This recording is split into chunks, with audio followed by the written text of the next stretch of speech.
Merci beaucoup, Pierre-Michel Menger, pour cette invitation à participer à ce colloque. Et merci à tous d'être là. Donc, je vais vous parler de la Chine. Il y a plusieurs intervenants qui en ont déjà parlé. Alors, je ne vais pas répondre à tous les éléments qui ont déjà été évoqués. Moi, j'ai surtout travaillé sur la Chine contemporaine, mais je vais quand même évoquer un petit peu la Chine impériale. Donc, en introduction, je voulais évoquer en fait le CV d'un enfant de 5 ans qui candidate à une école primaire privée bilingue de Shanghai. Donc c'est un CV qui avait fait scandale, ou en tout cas qui avait fait polémique en Chine en 2018. C'était un CV de 15 pages d'un enfant de 5 ans. Donc j'ai juste présenté des extraits évidemment du CV de 15 pages. L'extrait, le premier, donc en chinois, en fait, c'est tous les livres que cet enfant a lus en chinois et en anglais. Il y a une liste en haut et en bas.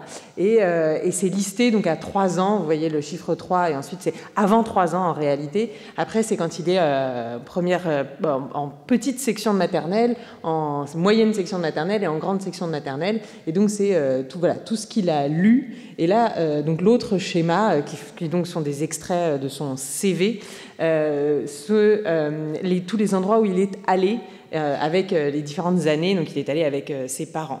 Alors cet exemple un petit peu, c'était pour montrer un peu comment les parents en Chine contemporaine mettent en valeur les talents, mais aussi les expériences de leurs enfants, et pourquoi donc cet enfant mérite, j'utilise le mot pour la première fois, mais je vais l'utiliser plusieurs fois dans la présentation, mérite d'entrer donc dans cette école primaire privée, donc bilingue chinois-anglais, et donc en quoi cet enfant, voilà, il doit rentrer dans cette école. Et ce CV a fait un peu scandale, comme quoi c'est devenu un petit peu excessif. Donc à la fois l'investissement parental, mais aussi comment on met en scène les expériences d'un enfant, donc à nouveau donc, de 5 ans, donc si jeune, dans le processus en fait, de sélection scolaire.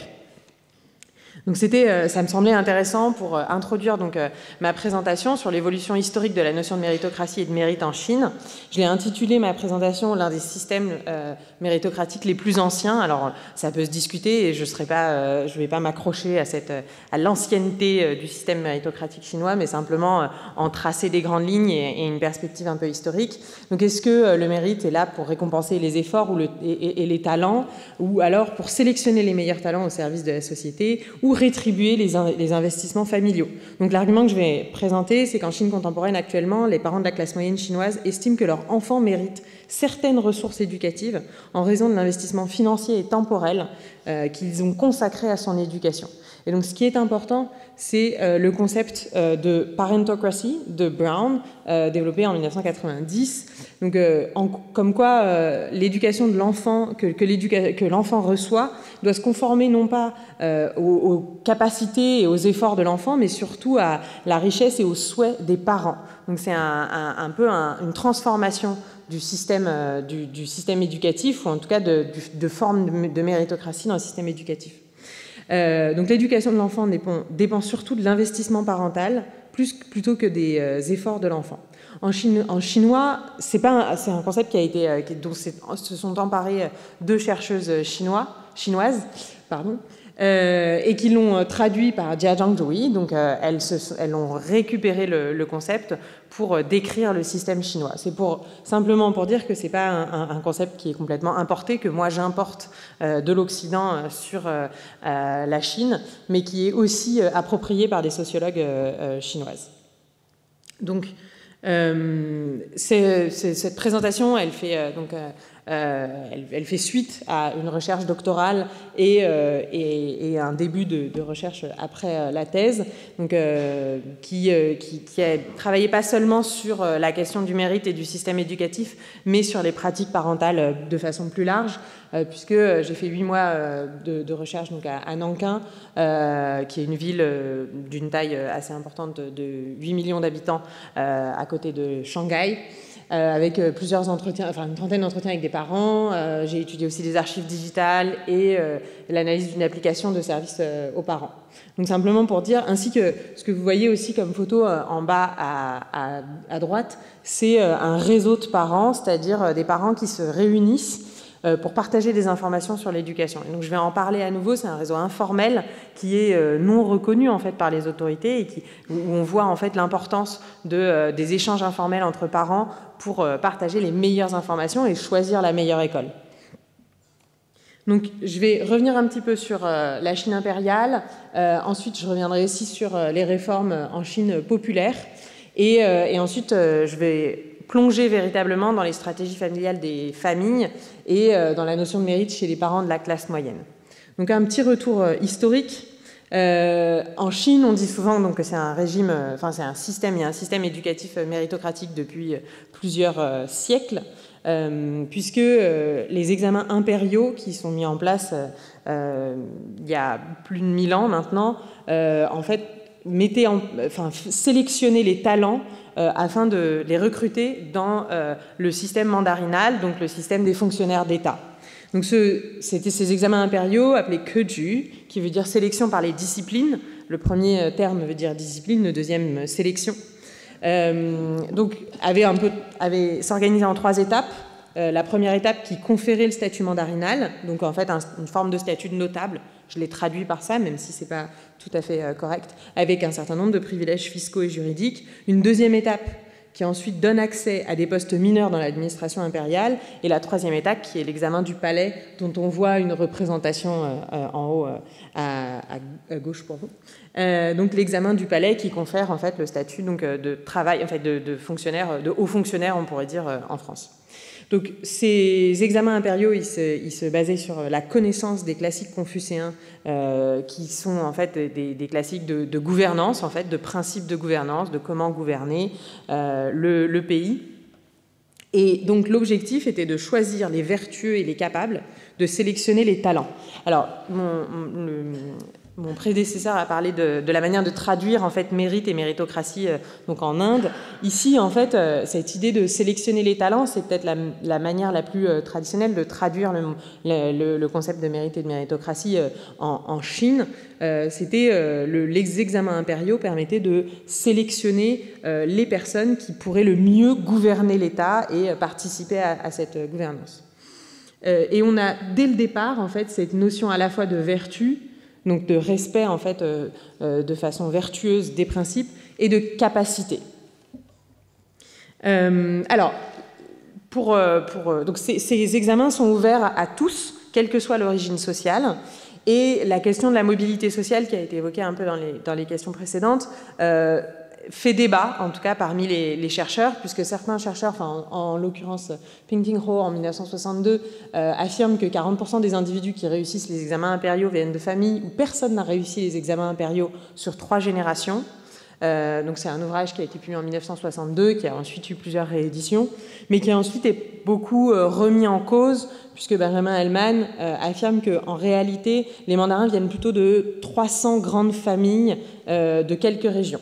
Donc les Ming, c'est 1368, 1644. Donc ça fait débat en fait. Est-ce que réellement ces examens impériaux permettent la mobilité sociale et permettent de faire monter des personnes de classe sociale défavorisée, on pourrait dire, au sein de la gouvernance de l'État chinois? Toutefois, ce qui est important, c'est quand même d'avoir en tête que ces examens impériaux mettent, en tout cas, la gouvernance non pas aux mains de personnes qui héritent de façon naturelle ou biologique ou familiale purement le pouvoir, mais bien officiellement, de façon, théoriquement et officiellement, aux mains des vertueux et des capables. Donc c'est ça qui est assez important. Donc ensuite, 1900, donc je saute, et c'est pour ça à nouveau je vous dis, je ne suis pas spécialiste de la Chine impériale, mais je voulais donner un peu une perspective historique. Donc on saute un certain nombre de siècles, et en 1911, donc, on a l'instauration de la République de Chine, et un certain nombre de débats parmi les réformateurs, notamment Kang Youwei et Zhang Zhedong, sur le maintien des examens impériaux, parce que justement, on se demande si véritablement ces examens permettent la redistribution des positions sociales.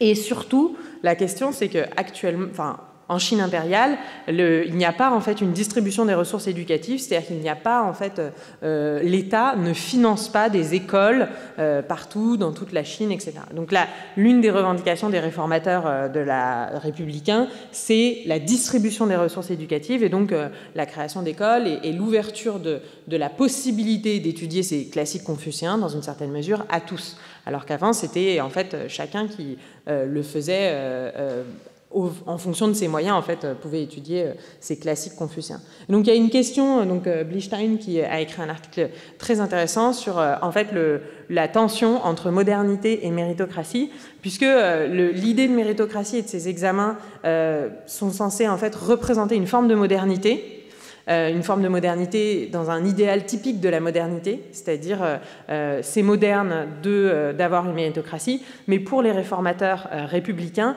dans une modernité plus historique, c'est-à-dire nous voulons une réforme, une révolution, un changement pour atteindre une nouvelle forme de modernité en opposition à une Chine impériale, il faut remettre en question et remettre en cause en fait les examens impériaux et le système impérial, et donc potentiellement questionner cette forme de méritocratie.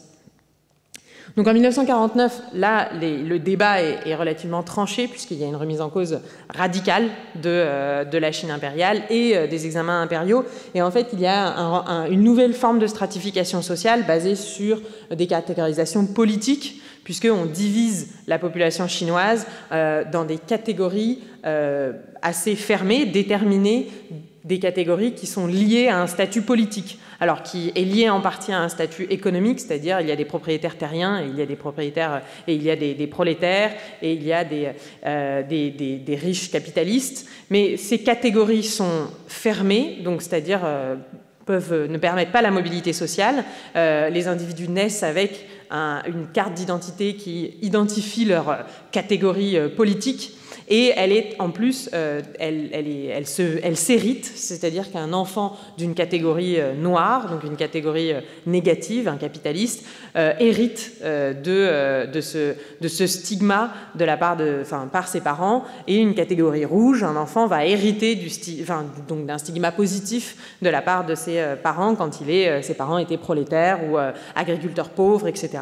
Donc là, on a une stratification sociale et un renforcement en fait de la catégorisation et un peu un arrêt ou en tout cas une remise en cause radicale de toute forme de mobilité sociale, puisqu'on ne peut pas vraiment changer. Et en fait, il y a tout de même en fait des tensions entre être rouge et être expert. Et en particulier, là où cette tension se révèle le plus, c'est pendant la Révolution culturelle, dans la fin des années 60, puisque à ce moment-là, entre être rouge et être expert, c'est assez radicalement, soit on est rouge, et dans ces cas-là, on n'a pas d'expertise particulière, on renverse en fait en réalité les professeurs d'université, on renverse toutes les personnes détenant le pouvoir, ou alors on est expert. Et en réalité, il reste toujours des experts, et en particulier un certain nombre de milieux et de secteurs sont quand même privilégiés ou sont protégés. Je pense notamment au secteur militaire, où en fait on n'a pas beaucoup remis en cause tout ce qui est ingénieur en balistique.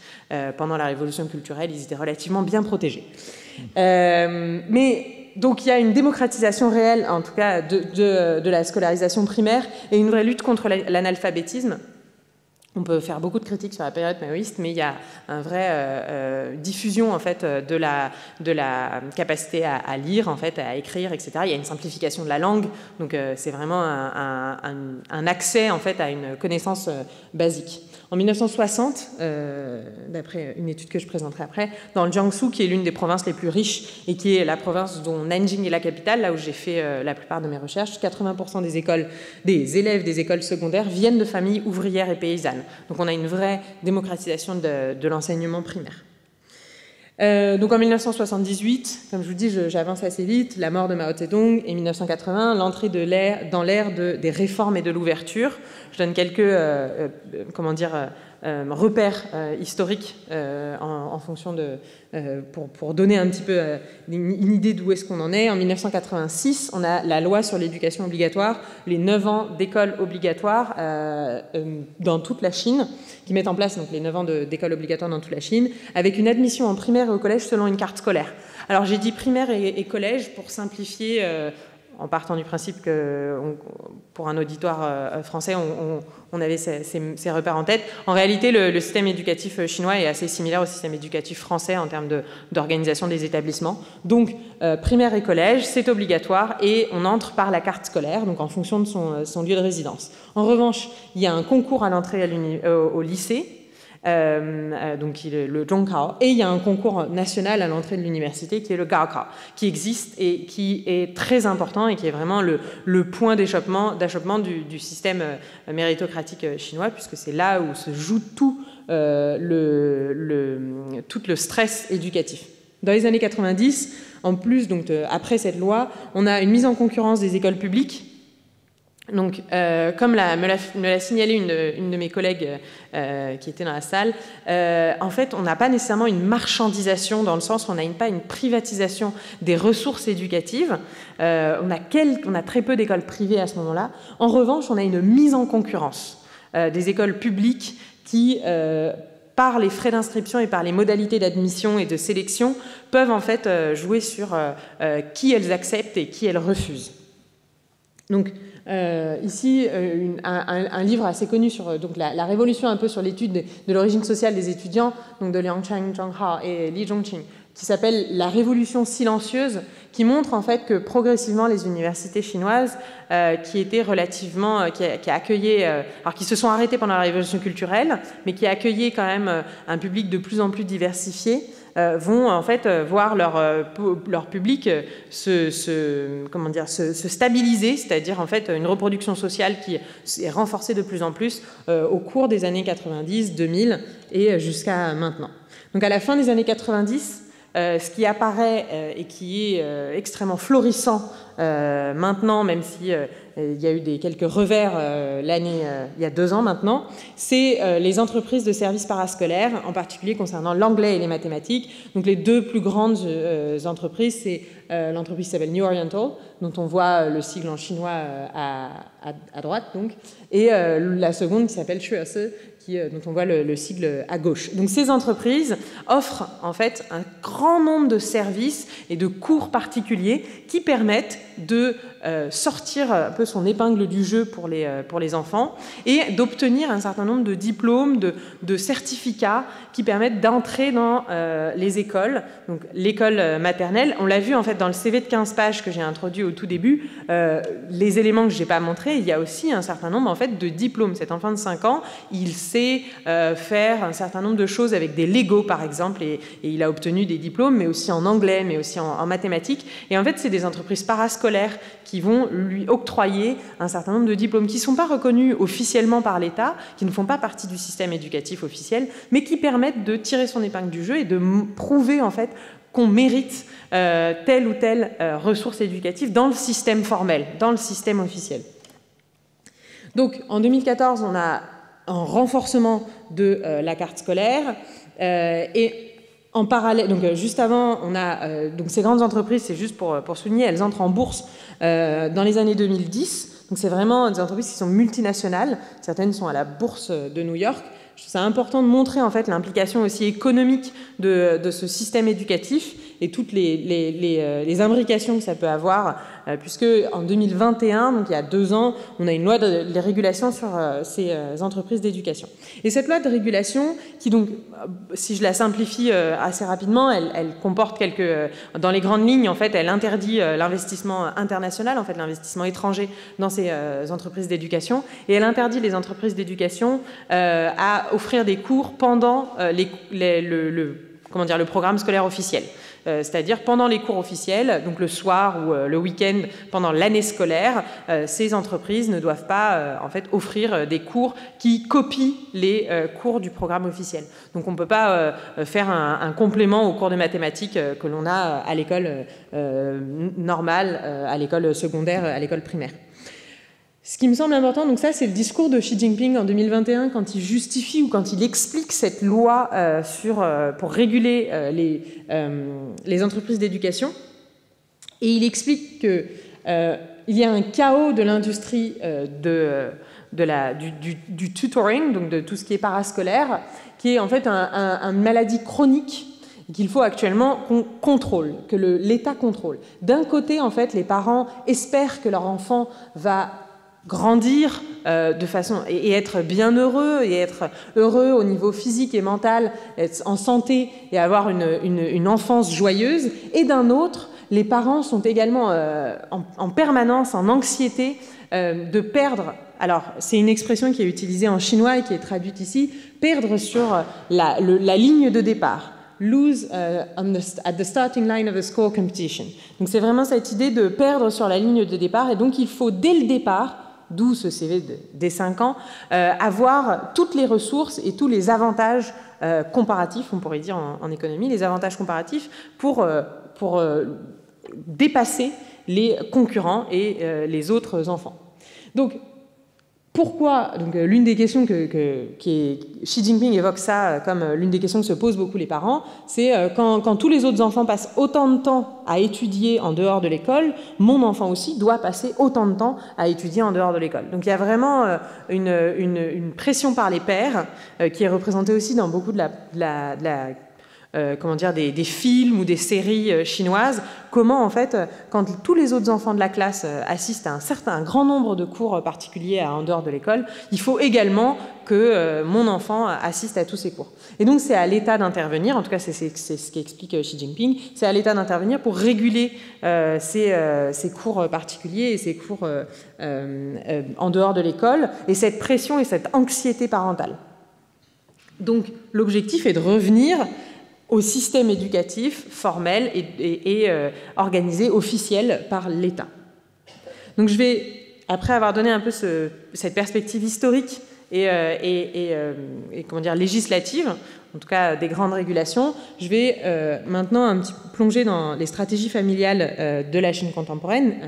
Donc quelles sont les stratégies qui sont mises en place. Donc la liberté de choix scolaire, est-ce que c'est une liberté de choix scolaire qui est structurée par l'État, ou est-ce que la manière dont les classes moyennes chinoises choisissent l'école, c'est en fait en opposition à l'État?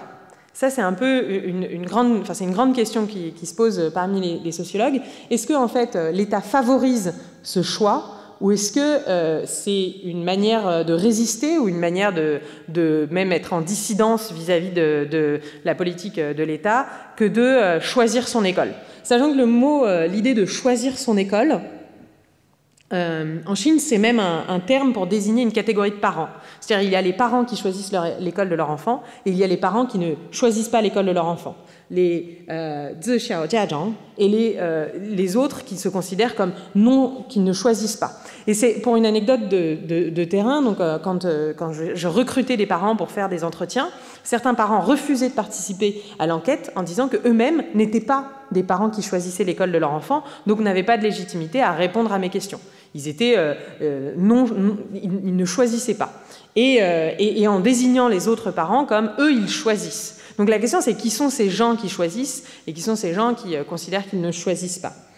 Ici, ce chercheur Jing Liu, il théorise qu'en fait, dans le reste du monde, on a une politique proactive des États pour favoriser le choix scolaire. Et en particulier par tous les systèmes de voucher aux États-Unis, donc de donner en fait des droits à accéder à certaines écoles, où il y a un certain nombre de politiques en fait pour favoriser le choix. Et que en Chine, d'après ce chercheur, en fait, cette question du choix scolaire, ce n'est pas du tout une politique organisée par l'État, favorisée par l'État, c'est vraiment en fait une forme de dissidence de la part des parents qui contournent en fait la carte scolaire par différents moyens. Et donc ce que je vais vous présenter là, c'est comment en fait justement ces parents contournent la carte scolaire, comment ils mettent en valeur un certain nombre d'éléments pour contourner la carte scolaire. Donc en 2011, alors ça date un peu, donc je vais l'actualiser avec mes retours de terrain, mais il me semble que c'était assez intéressant. En 2011, donc c'est toujours Jing Liu, cet ouvrage Inequality in Public School Admission in Urban China, présente en fait un certain nombre de manières d'entrer dans les écoles. Donc le système de la loterie, qui est organisé par l'État, celui-ci, donc pour revenir à cette question de qui l'organise. Donc c'est organisé par l'État, c'est-à-dire qu'en plus de la carte scolaire, il y a un certain nombre de places qui sont allouées par loterie dans les écoles chinoises. Il y a School Recommendation. Donc School Recommendation, c'est avoir en fait une connexion avec principalement le directeur d'école, en fait, ou le principal du collège, pour accéder à l'école. C'est-à-dire, en fait, dans une certaine mesure, on pourrait dire une forme de corruption. On connaît quelqu'un qui connaît le directeur d'école, et donc la famille connaît quelqu'un qui connaît le directeur d'école, et donc on accède à l'école par la voie détournée de la recommandation. Alors, Pre-Admission Training Class, ça c'est un certain nombre d'écoles qui ont ouvert des cours parascolaires avant l'entrée donc au CP, on pourrait dire, ou avant l'entrée en 6e, pour faire une sorte de pool de présélectionnés, où en fait pendant un an, pendant la classe précédente, l'enfant va dans l'école, donc c'est-à-dire par exemple pendant le CM2, si on représente en France, pendant le CM2, l'enfant va aller à des cours de préparation pour rentrer dans le collège qui l'intéresse, et donc ces cours de préparation sont organisés par le collège qui l'intéresse. Ensuite, on a une entrée par les talents spéciaux. Alors ça pouvait être à la fois des talents spéciaux en danse, en musique, en art, donc tout ce qui est parascolaire, en fait des compétences, vraiment des talents parascolaires, mais également ces talents, ces étudiants talentueux pouvaient être reconnus par une reconnaissance de leurs compétences en mathématiques, par exemple, avec des diplômes mathématiques qui sont octroyés, comme je le disais précédemment, par ces entreprises parascolaires. Et enfin, co-founding students pouvait être, en fait, là, plutôt système à l'américaine, avec un financement, en fait. On donnait de l'argent, ou en tout cas, on compensait un peu financièrement.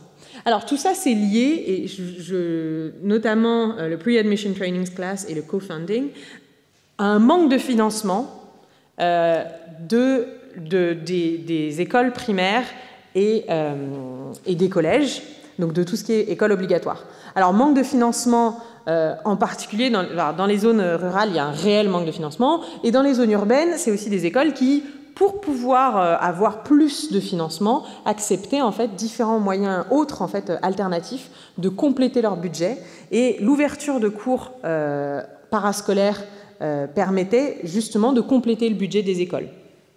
Et donc ce chercheur aussi montre comment ces budgets alternatifs permettaient réellement de compléter le budget officiel octroyé par l'État.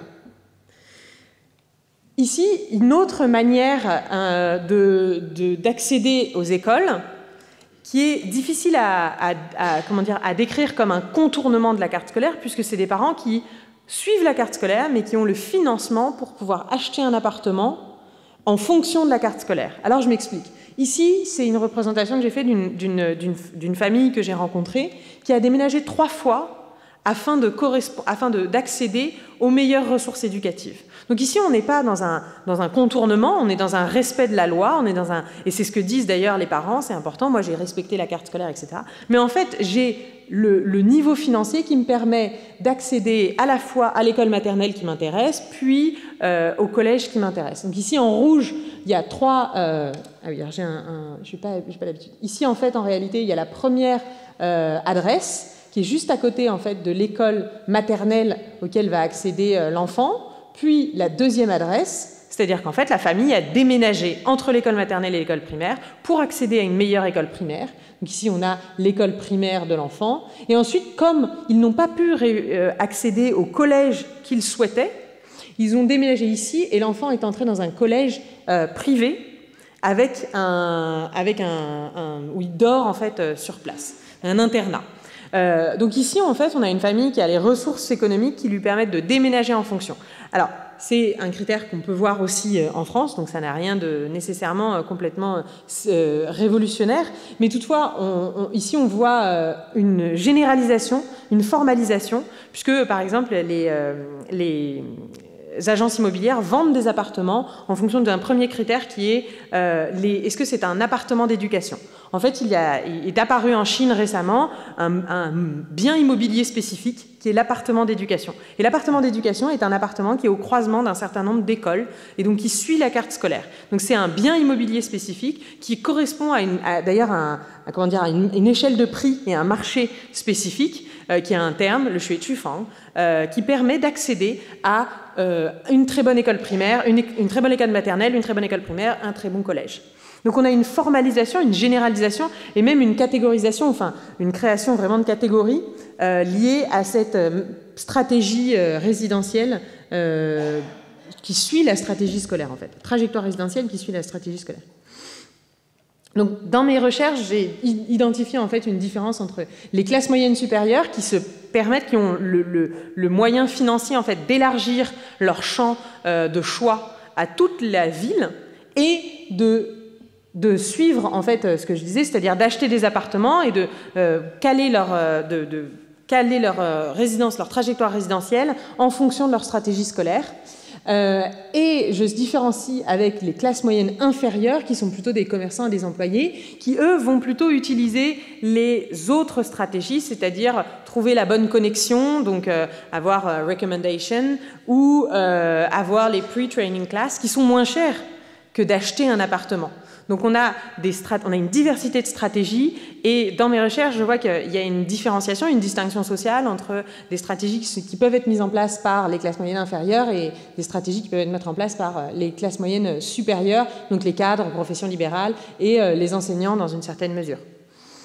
Également, donc, le réseau informel que j'ai pu évoquer au début, c'est accessible plutôt aux parents de les classes moyennes supérieures qui vraiment ont cette possibilité d'élargir leur stratégie à toute la ville et non pas simplement en fait à leur quartier et à un voisinage et à une source d'information plus restreinte. Alors, pour illustrer aussi les tensions autour de qui peut s'installer dans quelles ressources éducatives, je vais vous évoquer une anecdote et je vais évoquer comment cette anecdote s'est illustrée dans certains de mes entretiens. Donc, en 2018, l'école Chinchi, qui est une école d'élite d'une ville à proximité de la ville auquel moi j'étais, donc j'étais dans la ville de Nankin, et ici se situait dans la ville de Suzhou. C'est une école d'élite qui accueille environ 400 élèves dans un campus flambant neuf et assez moderne. Et à côté de cette école, une école d'enfants migrants. Donc ici, on appelle enfants migrants non pas des migrants qui viennent de l'extérieur de la Chine, mais bien des migrants qui viennent de l'intérieur de la Chine. C'est-à-dire en fait des travailleurs qui viennent des zones rurales et qui s'installent dans les villes pour travailler dans les usines. Et donc ces travailleurs ont des enfants et qu'ils essayent de scolariser. En général, ils n'ont pas accès au système scolaire officiel, puisqu'ils sont migrants en fait en Chine, ils sont migrants internes, et en fait s'installent dans des écoles souvent informelles ou formalisées. Ici, une école en fait de 800 élèves migrants qui doit fermer pour une raison de bail, donc sur le terrain sur lequel elle est située. Le bureau d'éducation scolaire, donc ça se passe à l'été 2018, le bureau d'éducation scolaire doit rescolariser ses enfants. Alors on pourrait obliger les parents à les renvoyer dans la province d'où ils viennent, mais ça demande quand même, une force en fait, une force publique auquel n'avait pas accès ce bureau d'éducation, et donc ils choisissent d'accueillir ces enfants. On est en août, donc il faut faire un choix assez rapide, et ils l'installent dans ce campus flambant neuf d'une école d'élite où il y a la place, physiquement la place, d'accueillir beaucoup plus d'enfants et donc d'accueillir ces enfants migrants. Donc au départ, cette décision est prise par le bureau d'éducation. Les parents de cette école d'élite, qui ont eux acheté un appartement proche de cette école d'élite depuis plusieurs années pour accéder à cette école d'élite, entendent parler de ce changement de population de dernière minute en juillet-août pendant l'été et organisent des manifestations devant l'école. L'école réagit face à, en fait, donc l'école d'élite en fait réagit face à cette situation et décide d'installer une séparation entre les deux écoles. Et en fait, ce qu'explique l'école d'élite, c'est qu'il y aura simplement un partage des locaux, mais il n'y aura pas du tout de mélange des écoles. C'est-à-dire, en fait, les professeurs, le directeur d'école, tous les administratifs seront séparés. Simplement, ils partageront des locaux et on divise les locaux en deux et on aura une séparation stricte des élèves, des professeurs, de tout le monde, en fait. Et ça, pour répondre en fait à l'anxiété de ces parents de la classe moyenne, qui eux ont acheté un appartement et qui estiment qu'ils se font flouer en fait, qu'ils perdent en fait ce qu'ils ont investi. Et ce qui était très intéressant, donc j'ai utilisé cet exemple dans le cadre de mes entretiens pour discuter avec les parents justement de cette notion en fait de mérite et de qu'est-ce qui justifiait, qu'est-ce qui leur semblait juste entre guillemets, dans ce processus. Donc un certain nombre de parents, alors il y a eu un certain nombre de réponses, et c'est ça la notion de mérite, il me semble, alors c'est pas une étude en économie expérimentale tout à fait, mais toutefois il me semblait que c'était un test assez intéressant dans cette notion de mérite. Un certain nombre de parents m'ont dit il fallait choisir une école privée. C'est-à-dire, eux ne sont pas concernés, hein, mais les parents que j'ai interrogés ne sont pas concernés par cette histoire. Ils disent, en fait, les parents de la classe moyenne auraient dû choisir une école privée, ils n'auraient jamais eu ce problème-là dans une école privée, puisque l'école privée n'aurait pas été soumise à la décision du bureau d'éducation.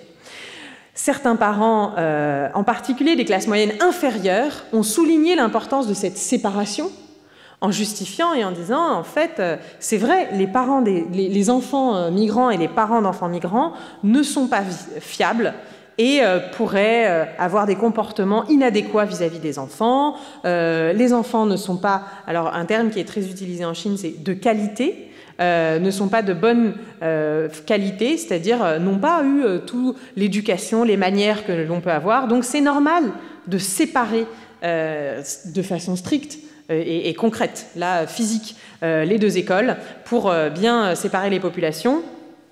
Et les enfants des classes moyennes méritent d'avoir leur espace et de respecter, qu'on respecte en fait leur investissement.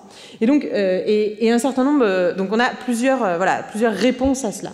L'une des mamans, voilà, je vais terminer là-dessus, cette maman qui explique que c'est en fait un conflit économique. C'est-à-dire certains ont dépensé énormément d'argent pour acheter un appartement d'éducation et certains n'ont pas du tout acheté un appartement d'éducation et entrent dans la même école. Bien que, je reviens, ils n'auront pas les mêmes enseignants, le même personnel administratif et en fait auront toujours les mêmes classes. Mais toutefois, voilà, c'est quelque chose de tout à fait injuste et cela pose vraiment cette question de la justice. Si vous mettez en place une carte scolaire stricte, vous devez donc respecter cette carte scolaire. Et c'est la justice de cette carte scolaire qui est vraiment mise en valeur ici. En ignorant complètement, dans une certaine mesure, que la carte scolaire, elle est utilisée par les parents de la classe moyenne comme un outil, en fait, pour simplement correspondre à leurs besoins et à leurs intérêts, qui est d'accéder à certaines écoles. Et donc, voilà, si à la fin elle termine en disant « Si vous aviez demandé à ces 800 enfants de payer une admission, un frais d'inscription, dans ces cas-là, il y aurait eu plus de sens de justice, puisqu'il y aurait une sorte de compensation. » Donc ici, en fait, la ressource éducative, elle est vraiment remise en parallèle avec l'investissement économique, financier, enfin l'investissement financier des familles. C'est-à-dire les familles financent un appartement d'éducation ou payent des frais d'inscription, donc accèdent à un meilleur système éducatif et un meilleur ressources éducatives. Et donc le mérite du concours ou le mérite de l'accès et de l'effort des enfants, ici, est tout à fait ténu ou en tout cas oublié par les familles. Très peu de familles, donc quand j'évoquais, et je termine juste là-dessus, très peu de familles, alors j'évoquais parfois le fait qu'en France, on avait des systèmes où on compensait en fait les inégalités, et très peu de familles trouvaient que c'était juste en fait de compenser les inégalités et de réinvestir pour les familles les plus défavorisées. Donc, la notion de mérite a évolué en Chine et évolue aussi en fonction des acteurs, en fonction des familles, en fonction des dirigeants, en fonction des écoles. En Chine, les parents comme le gouvernement vont faire des politiques ou des manifestations au nom de l'égalité d'éducation, de l'égalité d'accès à l'éducation. C'est-à-dire, on défend la carte scolaire au nom de l'égalité d'accès à l'éducation des deux côtés, mais avec un sens dans l'idée d'égalité d'accès à l'éducation complètement différent.